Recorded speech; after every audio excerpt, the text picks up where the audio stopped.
In the diagram, we are told that PA and PB are tangents to the circle. Chord AC is parallel to PB and angle P is 56, and we need to calculate the value of X, Y, and Z. Alright, ladies and gentlemen, so you can see that this angle here is 56, right? And we are told that this line is a tangent and this line is a tangent, but this tangent comes from the same point P. So what we can conclude is the first tangent AP will be the same as tangent BP. Why? Because according to the theorem, there are tangents from same point are equal in length. Tangents from the same point are equal in length. So I'm going to firstly say AP is equals to BP. You write your reason tans for tangent. Tans from same point. Okay, and then whatever you write here, you must show on the diagram. So I've shown that AP is equals to BP. I've marked my site. And then the next thing is we now have an isosceles triangle here. What can we conclude is this angle here is the same. I'm going to call it A1. So you are allowed to edit on your diagrams in Euclidean. Let's call that A1 and B1. Whatever you write here, you must show on the diagram. And whatever you show on the diagram, you must write. So I'm going to say, therefore, angle A1 plus angle B1 is equals to, angle A1 is equals to B1. Your reason is angles opposite equal sides. So these are angles opposite equal side, because if you check, A1 is opposite this side, B1 is opposite that side. Most books don't accept base angles of an isosceles triangle. Don't use that one. The most acceptable reasoning for this is angles opposite equal sides. So I can easily get the value of A1 and B1 by doing this. Therefore, angle A1 plus angle B1 plus 56 will be equals to 180 degrees. Why? Sum angles in triangle, it's always 180. So I took this plus that plus that. It must give you 180 degrees. Now let's solve. Can you agree with me, ladies and gentlemen, that here I can have A1 plus another A1? Because we said B1 and A1 are the same. B1 and A1 are the same, which means I can replace B1 with A1. This will be equals to 180 degrees. We transpose the 56 to be minus 56. A1 plus A1 is 2A1. Okay? And then 180 minus 56 is, I think it's 124 degrees. Yes. It's going to be 124 degrees. And then to get A1 by itself, I'm going to divide both sides by 2. Therefore, angle A1 will be equals to 62 degrees, which is also the same as angle B1. Remember, we said A1 and B1 are the same. So we found the value of A1 and B1. We can now show on the diagram. Make it a norm, guys. For you to master geometry, whatever you get as the answer, transfer it back to the diagram. So let's do that. So this part here will be 62. And that part there will be 62. Alright. Now because I've transferred everything, I can erase this part. Okay?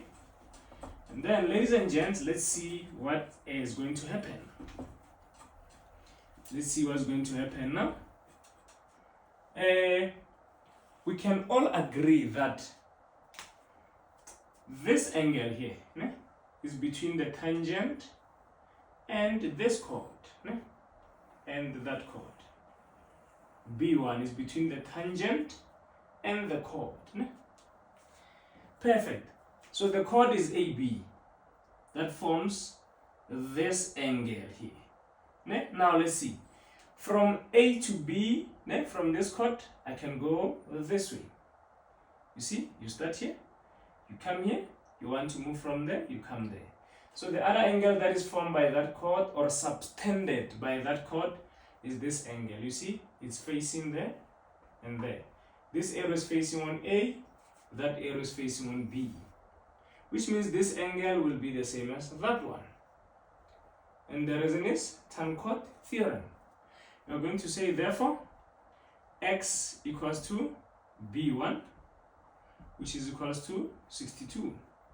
And your reason is tan, because it's the angle between the tan and the chord, and the angle formed by the chord on the alternate segment. So that is the tan chord theorem. Okay? And then I've shown 62 here. You see everything that I get, I show on the diagram. And then now let's see, guys. What can we do with that information? Remember, here I have parallel lines. So this forms a Z here. Ne? So I can call this B2. Ne? We can see that B2 is equals to 62. Our reason will be alt angles. Why? You must always say, what is the, let me check the corner, that corner there. It is C. Ne? Okay, this corner is C. So we're going to say AC is parallel to BP. Always when you mention alternating, corresponding, and co-interior, mention the parallel lines that we used. So we use this parallel line and that one to create a Z, which is alternate angles. But if you just say alt angles and you don't mention the sides which are parallel, you are going to be penalized. So B2 is 62. Yeah? Alright. Now let's check, ladies and gents. We can agree that we can easily get Z. Z will be equals to 180 degrees. We're going to minus the 62 and minus the other 62. Because this is angles on a straight line, the total is 180. So if I take 180 and minus this and that, I get that part. Alright. Now let's see. This is going to be Z is equals to 180 minus negative 62 and negative 62 is 124 degrees. So I get how much? I get Z is equals to 56 degrees. Okay, and then here I must say angles on a straight line. Ne? That is my reason. Angles on a straight line. So Z is 56. I must show it here. And then there are two ways to get a Y. Ne? I can do tan chord theorem using this side. You see, 62 is formed there. But this chord is forming this angle here, but it's also forming the Y there. You see, it's also forming the Y. So Y is 62. Ne? Or you can also use angles in a triangle. Y plus 62 plus 56 must give you 180. And then if you solve, you're gonna still get 62 using angles in a triangle. But the shortest way is to see like this, and that is tan chord. Therefore, Y is equals to 62. The reason will be tan chord theorem.